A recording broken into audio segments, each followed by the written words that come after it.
Odlukom Visokog carskog i kraljevskog zajedničkog ministarstva u Beču od 12. augusta 1889. godine osnovana je Tehnička srednja škola u Sarajevu kao prva takva škola u Bosni i Hercegovini. Zvanično prva školska godina u Tehničkoj srednjoj školi počela je 1. oktobra 1889. godine. U to vrijeme na ovim prostorima nije bilo srednjih tehničkih škola, tako da slobodno možemo reći da je Sarajevska tehnička škola, a samim tim i građevinski odsjek, najstarija tehnička škola u ovom dijelu Europe. Nakon završetka Prvog svjetskog rata škola nastavlja sa svojim radom, u početku sa samo jednim odsjekom arhitektonsko-građevinskim, kojim će u narednom periodu biti dodavani novi odsjeci. Za razvoj tehničke škole jedan od najvažnijih datuma je useljenje u novu zgradu tehničke škole u Luci Zmaja od Bosne 1936. godine, gdje se ova škola nalazi i danas. Naša druga destinacija je bila Zemaljski muzej. Zemaljski muzej Bosne i Hercegovine osnovan je 1. februara 1888. Prvobitno je bio smješten u zgradi pored Sarajevske katedrale, a gradnja današnje reprezentativne muzejske zgrade na Marin dvoru je po projektu Karla Parška počela 1909. a završena je 1913. godine. U ovom muzeju se za kratko vrijeme može prošetati kroz prošlost BiH od najstarijih vremena pa do čak i osmanskog perioda. Najvrijedniji eksponat u kolekciji muzeja je čuvana Sarajevska Hagada koju su za sobom iz Španije u Sarajevo donijeli Jevrijeji Sefardi. Marin dvor. Marin dvor nosi veliku ljubavnu priču za sebe. Zgradu je konstruisao Austrijanac August Braun, koju je nazvao kao i naselje prema imenu svoje supruge Marije. Jedna velelepna palata projektovana od strane češkog arhitekte Karla Parška u neposrednoj blizini džamije Magribije na području današnje opštine Centar. Izgradnja je trajala od 1885. do 1899. godine. Braun je 1912. godine palaču darovao svojoj supruzi Mariji Braun. Od 1932. godine zgrada je u vlasništvu nasljednika porodice Braun. Od 1963. godine vodi se kao društvena svojina. Do Drugog svjetskog rata bila je i sjedište policijske stanice tzv. Karaula, osnovne škole i stručne ženske škole. Danas se ovi sadržaji ne nalaze unutar kompleksa zgrade. Također se treba dodati da je August Braun na svaku opeko gravirao A+M, čime je dodatno zapečatio njegovu privrženost Mariji. Komisija za očuvanje nacionalnih spomenika 2007. godine donijela je odluku kojom se Marin dvor proglašava nacionalnim spomenikom Bosne i Hercegovine. Danas su u blizini mnoge važne zgrade samog grada Sarajeva. Zemaljski muzej BiH, Holiday Inn Sarajevo, Unitik poslovno-upravne zgrade, Sarajevo City Centar, zgrada prijateljstva između Grčke i BiH, kao i Jalta Shopping Sarajevo, Astahana Skate Park i ostalo.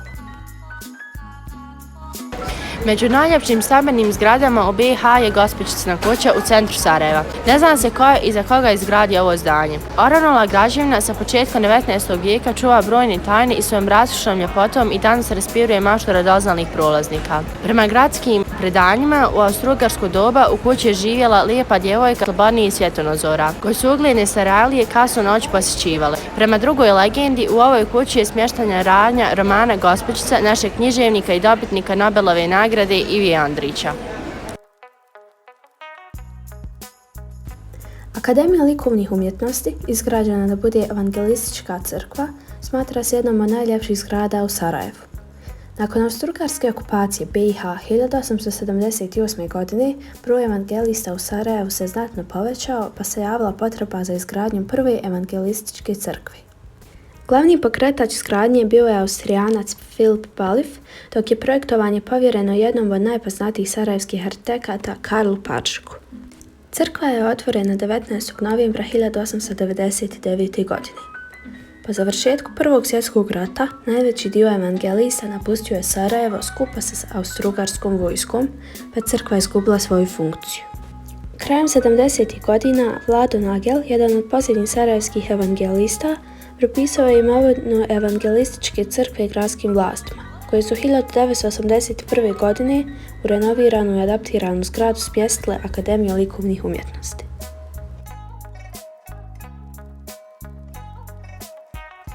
Zgrada glavne pošte u Sarajevu, pošta Opala, je dovršena i svečano otvorena 1913. godine po projektu Josipa Vancaša.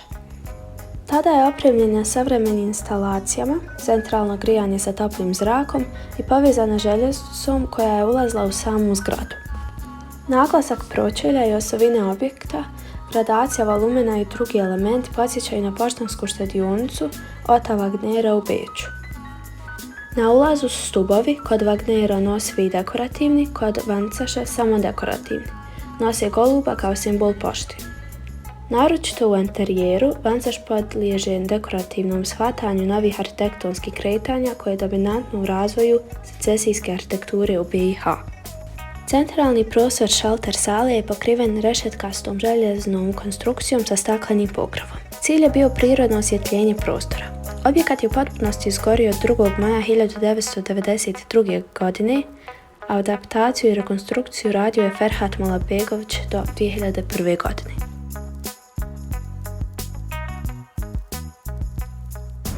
Narodno pozorište Sarajevo je smješteno u zgradi nekadašnjeg društvenog doma izgrađenog 1899. godine prema projektu Karla Parška u stilu neorenesanse s elementima klasicizma. U godinama Austro-Ugarske uprave bila je dom više pjevačkih, muzičkih i drugih društava te mjesto održavanja slavnih oficirskih balova. Zgrada društvenog doma bila je i sjedište gospodskog kluba. Novembra 1921. godine u bivšem društvenom domu otvara se Narodno pozorište u kojem do danas djeluje Sarajevska filharmonija, opera, balet i drama. Prva gimnazija u Sarajevu najstarija je srednjoškolska ustanova u BiH. Osnovana je 1879. godine ukazom zemaljske vlade, a odlukom austrijskog cara i ugarskog kralja Franje Josipa. Dan škole se proslavlja 6. aprila. Prve školske godine škola je imala 42 učenika. Do 1919. godine gimnazija je bila muška škola. Prva zgrada u kojoj se škola nalazi bila je zgrada Ruzije u hali u Bašćevoj ulici, poslije koje se škola seli u Salomovu zgradu na uglu Jefićeve ulice kod Sarajevske katedrale. U današnju zgradu škola se preselila 1889. godine. Škola je 1883. godine u Trstu osvojila drugu nagradu na Austro-Ugarskoj školskoj izložbi, ostavljajući za sebe škole iz Beča i Budimpešte. Nastavni jezik škole bio je balkanski zemaljski jezik sa latinskim ćiriličnim pismom. Markale je naziv za gradsku tržnicu u Sarajevu. Markale su proglašene nacionalnim spomenikom BiH. Projekt je izrađen 1894. godine pod nazivom Markale za Sarajevo, a zgrada je bila gotova godinu dana kasnije. Projektant zgrade tržnice bio je August Puč, a izgrađena je u neorenesansnom stilu. Ranije su na zgradi tržnice postojali bočni ulazi, a kada su zatvoreni, probijana su današnja 2 ulaza, od kojih je prednje pročelje izgrađeno sa 3 luka po uzoru na antičku arhitekturu. Saborna crkva Presvete Bogorodice najveća je pravoslavna bogomolja u Sarajevu i jedan od najvećih pravoslavnih hramova na Balkanu. Kamen temeljac za gradnju crkve je postavljen 25. juna 1863. godine, a gradnja je potpuno dovršena 11 godina poslije 1874. godine. Graditelj ovog lijepog zdanja bio je Andrija Damjanović iz Makedonije iz porodice uglednih graditelja Renzovski koji su podizali i ukršavali crkve širom Balkana.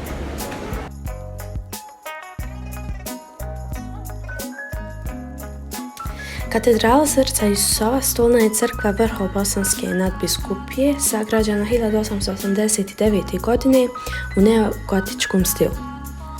Projekat je djelo Josipa Vancaša, mađarskog arhitekte koji je inspiraciju za Sarajevsku katedralu pronašao u katedrali Notre Dame. Unutrašnjost crkve je bogato ukrašena, a za fresko slikarstvo je bio zadužen čuveni italijansko-njemački slikar Aleksandar Maksimilijan Sajc. U katedrali Srca Isusova nalazi se grobnica Josipa Štadlera, vrhobosanskog nadbiskupa sa početka 20. stoljeća, koji je inicirao gradnju ove bogomolje.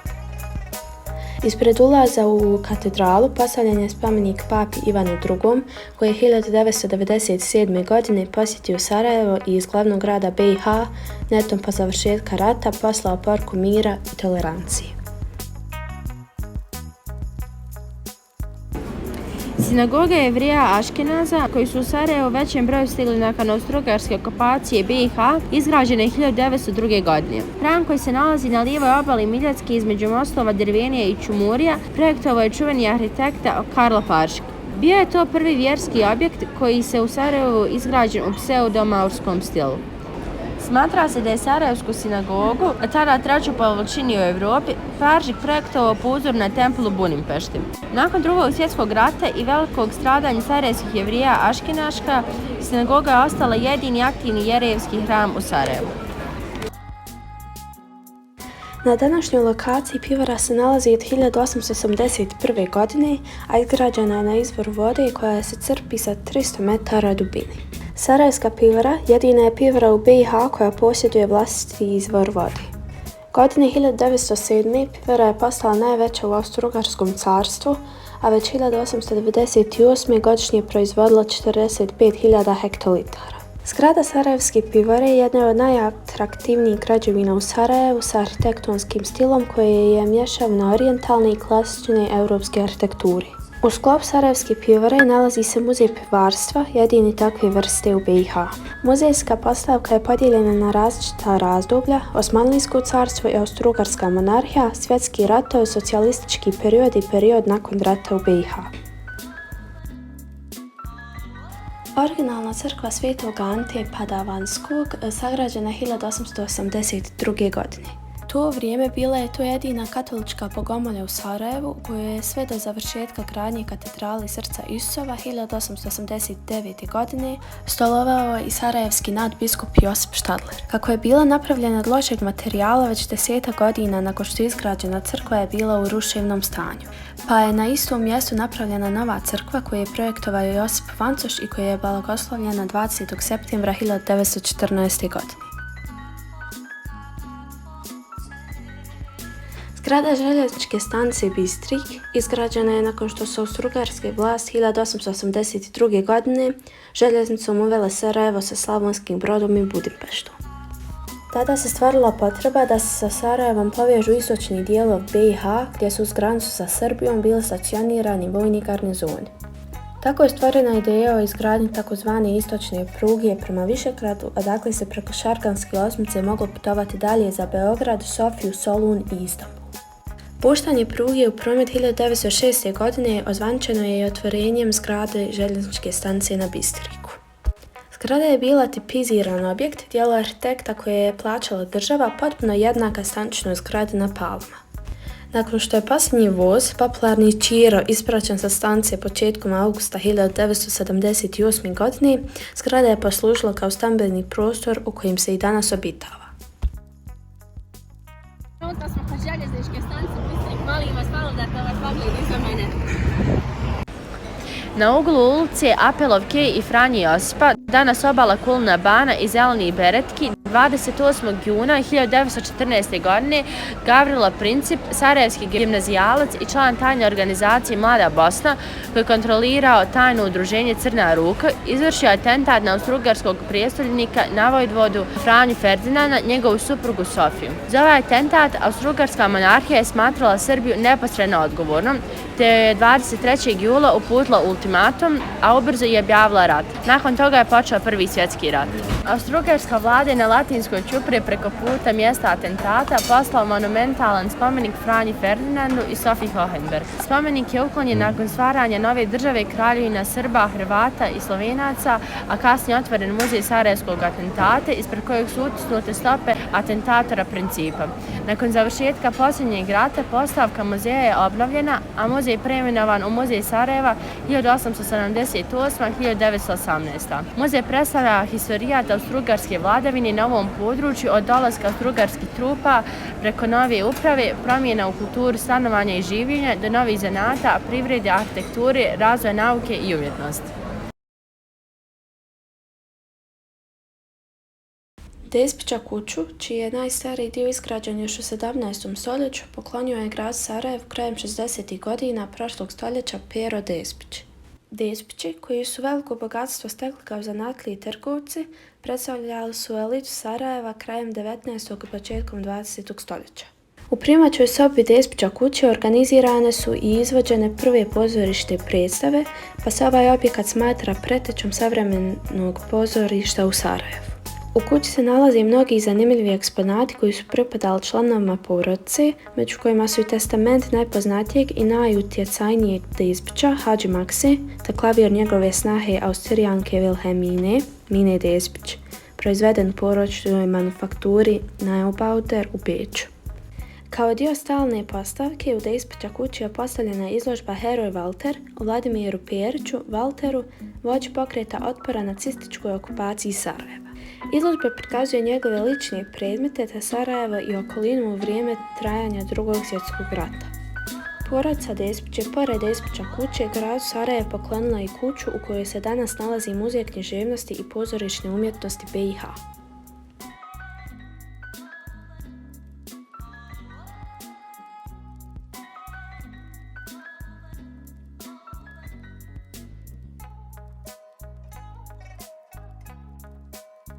Izgrađen i otvoren u ranijim danima, kako se ispostavilo, 40-godišnja austrougarska okupacija BiH, hotel zauzima posebno mjesto u gradskoj historiji kao prvo moderno ugostiteljsko mjesto. Projektiranje zgrade naručio arhitekt Karl Paršik. Hotel Evropa svečano je otvoren u utorak 12. decembra 1882. i odmah je Jeftanović iznajmio prostor Edvardu Laslaueru, koji je počeo voditi svakodnevne poslove hotela. Otvoren 4,5 godine otkako je Austrougarska okupirala bosanski vilajet Osmanskog carstva. Sarajevska vijećnica je zgrada u Sarajevu nedaleko od Baščaršije i predstavlja jedan od najljepših i najreprezentativnijih objekata iz austrougarskog perioda. Prvi projekat je uradio Karlo Paršik, a kako se ovaj nije svidio ministru Benjaminu Kalaju, izrada novog je povjerena Aleksandru Viteku. Kao uzor u izradi ovog projekta poslužila mu je džamija Kemala II, zbog čega je 2 puta odlazio u Kairo. Kako je Vitek navodno upravo zbog ovog projekta, nedovoljnog osvjetljenja u glavnoj auli zgrade, umno obolio i izvršio samoubistvo, završetak njegovog projekta je povjeren 1894. godine Čirilu Metodi Vekoviću. Izgradnja objekta tekla je od 1892. do 1894. godine. Gradska vijećnica je svečano otvorena 20. aprila 1896. godine, korištena za upravne i administrativne svrhe. Poslije Drugog svjetskog rata stavljena je na raspolaganje Narodnoj biblioteci i ostaje u toj funkciji do agresije na BiH. U noći između 25. i 26. augusta 1992. godine pogođena je zapaljivim artiljerijskim projektilima.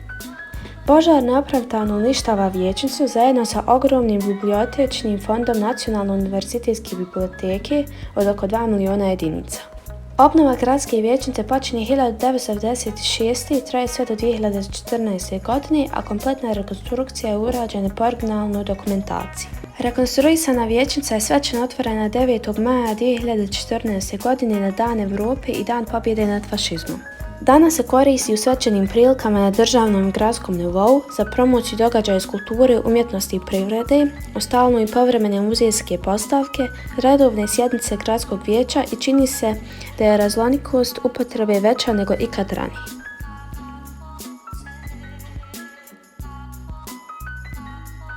Put kroz Sarajevo omogućava vam sarajevski tramvaj. Prvi tramvaj kojeg su vukli konj prošao je Sarajevom 1. januara 1885. godine.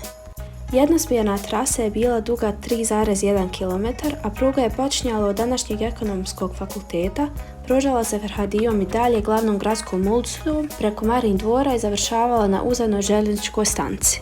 Tramvaj je mogao povesti 28 osoba, a cijena karte je bila 5 krajcera. 1. maja 1895. godine je elektriziran. Ujedno je trasa tramvaja proširena, te se kretala od Pafalića pa do Latinske Ćuprije.